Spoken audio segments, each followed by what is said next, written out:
In my continuing ghost adventures, someone asked me to read their house. They lived there a few years ago and they feel it was really haunted, so let's check it out.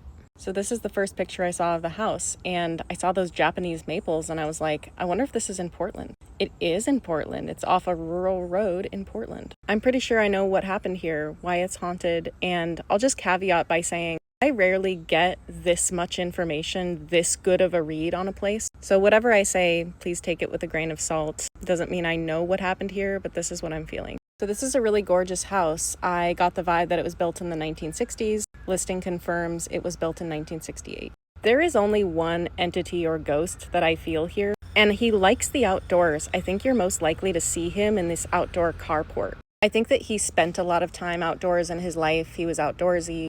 This property is on 5 acres, and I have a sense that he moved here because he wanted to be in the great outdoors. This house has a really unique shape. It has a circular living space with the kitchen, living room, and dining room area. And I think that you're going to see a lot of ghost activity in this area. I've seen this several times with houses that have this shape. For whatever reason, they pick up more spiritual activity. It almost seems like the ghosts get caught here and they sort of spin around and around in a vortex and they can't get out. So I think that he spends a lot of time in this circular living space area, particularly around the windows, and you're going to see why. This house seems to have a lot of bedrooms, I think like 4 bedrooms. Every bedroom is happy except one. This is a happy bedroom. This is a happy bathroom. This is another happy bedroom. This bedroom has bad vibes. Now, these are the most recent photos of the house, but guess what? I looked up another realtor site and found the old pictures of the house. So here's an old picture of the house. Whenever you see this watermark, that's going to be an old picture of the house. I think that these hallways are really yucky to walk down. I think you feel boxed in and like he's chasing you down this hallway. Also, I don't know if this was accidental, but I noticed in the new photos, the yucky areas, the walls are painted brown. And in the happy areas, the walls are painted lighter colors. It's almost like they were unconsciously marking the spaces that are more negative. So here's where the house starts to have mysteries. Look at this really unusual, expansive deck area. The person who used to live here said, we pulled up this deck and found a pool underneath. See this little brick thing? When I looked at the original listing, I was like, what the hell is that? Here it is in the old pictures. These are the scariest bricks I've ever seen. Was this a hot tub? What the heck was this? It doesn't look like it could hold water.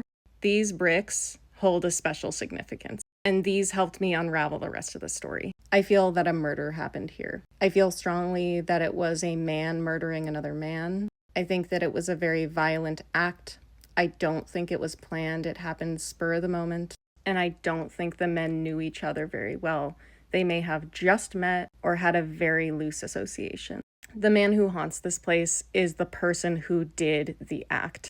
The person who was killed, I don't feel that they exist here. I feel that they passed on pretty easily. I think that they were much younger and just a really sweet, soft person. So coming back to the psychology of the man who perpetrated this, I think that he likes to work on cars. I think that he spent a lot of time in this carport, and he was very mechanically savvy. I think that he worked in a profession that was like general contractor, electrician, something with a union, like a good trade. But previously, he was a military man, and I think that he was likely a Vietnam War veteran. This man has PTSD, and he is mentally ill in a way that's not super diagnosable in the 70s. He is not the original owner. I think he moves in around 1975. And he moves here because he is plagued by PTSD. And he thinks that getting out in the wilderness will be good for his mental health, will get him away from the sounds of the city. He is not a social person. I don't think he had any romantic relationships in his life aside from sexual affairs. There are a lot of autistic type vibes here. It's like man who likes trains and doesn't like people goes to live in the forest. Except instead of trains, it's cars that he likes. I get suppressed homosexuality vibes from him. And I think that this murder was related to a homosexual encounter. It feels like a man that he may have picked up, and initially it was consensual, and then something sets him off. As it will when you have a lot of PTSD and you're doing something that you have a lot of shadow energy about. I think that the assault happened here, specifically in this bathroom area. And I feel that it was a bludgeoning. It was something with a blunt object because he was not prepared to commit a murder that day. I feel strongly that though he was an angry person and an isolated person, this is not like an easy tendency for him. He is actually a very soft-hearted and sensitive person. So having done this makes him very, very upset and very paranoid. He does not know what to do. I feel strongly that the body sits in storage for like 10 days. I think this is where it's kept. This is some sort of external building, maybe a garage. This is not connected to the house, I feel. And then he comes up with the idea to do the pool. Now, the pool is an afterthought. The only reason he puts the pool in is so that he can be seen digging with heavy machinery. I don't think the pool was ever used or ever really functional. He may have even used the wrong materials. This was a very DIY job. He may have hired someone to do the digging. Importantly, he is going to bury this body next to a window where he can always make sure that no one is messing with it. This is the master bedroom. I think he may have had the bed oriented differently so that he could look directly out the window while in bed. And here is the sight line. Room, scary brick area. I think that the person was probably buried under these bricks. He did not feel good about permanently sealing it under a pool that he couldn't get to. He wanted to be able to exhume the body himself if he needed to in order to move it. This is where his psychology kind of doesn't make sense, and I think ties into his mental illness and PTSD. Like, dude, you have 5 acres of forest. Go bury the body there. It's unlikely the body will be discovered there, and if anyone discovers it there, it's not as likely to get tied to you, because if you bury it at your house, obviously you're the only one who has access to it, versus out in the woods, you could say someone got in there. Anyway, I think that this crime happened between 1978 and 1981. Spirit showed me another crime that I know happened around that time. It also showed me the movie The Shining. And this definitely has some Shining vibes. War veteran who is paranoid out in the woods. I think that he moved out of this house a few years after this happened. What he did was slowly consuming him, and he became very obsessed and very worried that he was going to be found out.